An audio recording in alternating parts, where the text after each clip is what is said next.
Congress is running short on time to solve the budget standoff. This is day 16 of the partial government shutdown. If there is no budget deal today, the federal debt ceiling will be reached at midnight. That would mean the United States can no longer borrow money. It raises the risk that the government will soon be unable to pay its debts. That deadline led to a warning yesterday. The Fitch credit rating agency said it may lower the U.S. government's AAA credit rating, making it more expensive to borrow in the future. Budget negotiations hit another roadblock in the House yesterday. Nancy Cordes is on Capitol Hill. Nancy, good morning. Nora, yesterday's spectacle is what you get when one side tries to go it alone this close to the deadline. It never works, and it set Congress back a day when there isn't a day to spare. House Speaker John Boehner tried to do an end run around bipartisan negotiations taking place in the Senate with his own last-ditch bill that made some changes to the president's health care law in exchange for reopening the government and raising the debt ceiling. But House conservatives revolted, complaining the bill didn't go far enough, and Boehner was forced to kill it.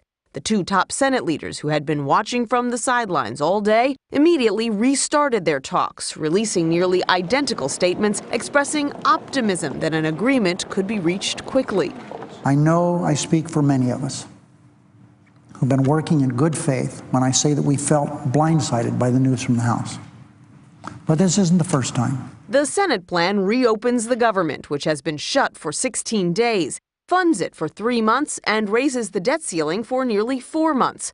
But because of Senate rules, it can take days to pass even bipartisan bills. And the Treasury Secretary has been urging Congress for weeks to pass a bill raising the debt ceiling by tomorrow. The ominous sounds of default are being heard. Speeding up the process would require approval from all 100 senators. And the two biggest advocates of defunding the president's health care law, Republicans Ted Cruz and Mike Lee, have not said whether they will try to hold up the bill.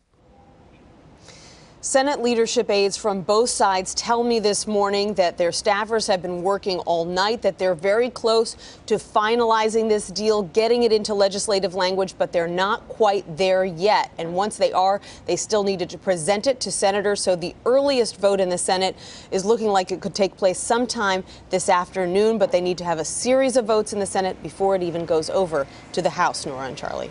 Thanks, Nancy.